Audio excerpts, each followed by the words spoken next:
Good morning and welcome to The Art of Composition. Thanks for joining me today. I really appreciate it. So I thought I would do another video lecture and talk about the importance of validating information. And I've talked about it quite a bit in my user's guide video lecture, but I thought it was worth bringing up again and elaborating on that topic a little bit more. What you see on my screen is a beautiful painting by Thomas Kegler. I'm a huge fan of his work. I thoroughly respect the fact that he is open about what he's doing when it comes to his designs, because it's helped me tremendously learn a lot about composition. And it's helped me learn so much that I'm able to sift through information that I have struggled with for years. And it speeds the process up of learning drastically. I can't stress that enough. Learning this information is difficult for many artists and photographers because it's not something that has been talked about or taught in about 100 years.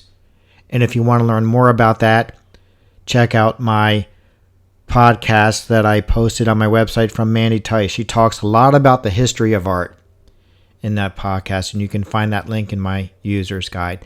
But again, what you see on my screen is a painting by Thomas Kegler, and I'm going to bring up the 14-line grid known as the harmonic armature on top of it, and I'm going to point out a few things. But one thing that I want to stress when it comes to learning design is that if you find artists that you can verify are using a specific design technique, it opens the door for learning because it gives you a baseline to learn from. And like I said, Thomas Kegler, for me, really helped that process in so many ways I just can't even tell you. So when I'm analyzing his work, and because I know he uses a harmonic armature in many of his paintings, I learn the techniques and how he's using that system of design. And when I learn how he's using it, I can then go to another modern artist and learn how they're using it as well, so that information is transferable when it comes to learning. Because a lot of these artists, they all travel in the same circles. If you look at their histories, their backgrounds, and so on, you'll see they taught a lot with the same instructors. There is a tie. There's a network of these classically trained artists, and they're all tied together. So if I'm learning from Thomas Kegler, I can take that information and transfer it over to, say, Anna Rose Bain. And that's how I've learned. So let me bring up the painting with the harmonic armature and point out a few things. All right, here's the painting with the harmonic armature drawn out.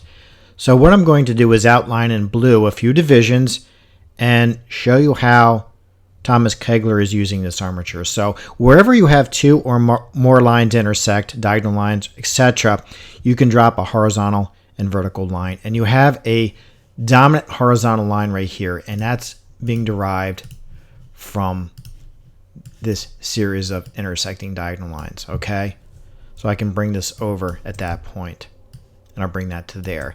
You have a division right here going down the center, and that can be derived from these diagonal lines intersecting there. You have a horizontal line right here, and you have a diagonal line being played out here in the path of the sand. And this is how he's using this armature. Now, of course, he's having the sand slope along these diagonal lines here and here as well, right? Just a few lines. You don't have to go crazy with this. But you also have this diagonal line being played out in a path right here.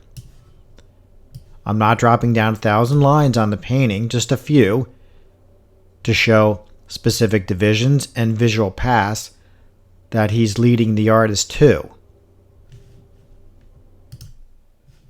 I have a horizontal division right here as well, right at the top there. And this is how you can learn how the artist is using divisions. Now, I can bring this actually over to this point. You have a division here. So you can see what's going on very, very quickly without a lot of lines coming down. I can drop a diagonal line at this point as well from this corner. This is how Kegler is using the diagonal lines along with horizontal and vertical divisions to create a master design. Again, it doesn't take a lot to build a good composition. And again, what I want to stress is that because I'm learning from Thomas Kegler, because I know he uses the harmonic armature, I can study his work, learn how he's using it. For example, I have analyzed some of his portraits, a lot of his landscapes, still lifes, etc. I can transfer that information over to, say, Anna Rose Bain, Juliet Aristides, Jim Serrett. I know Jim Serrett uses it. There's a lot of artists that are using this harmonic armature today because they're all trained in the same network of instructors. They're atelier trained. They learn the same systems of design. So there's a transfer of information. I hope this makes sense. Thanks for joining me today. I appreciate it, as always.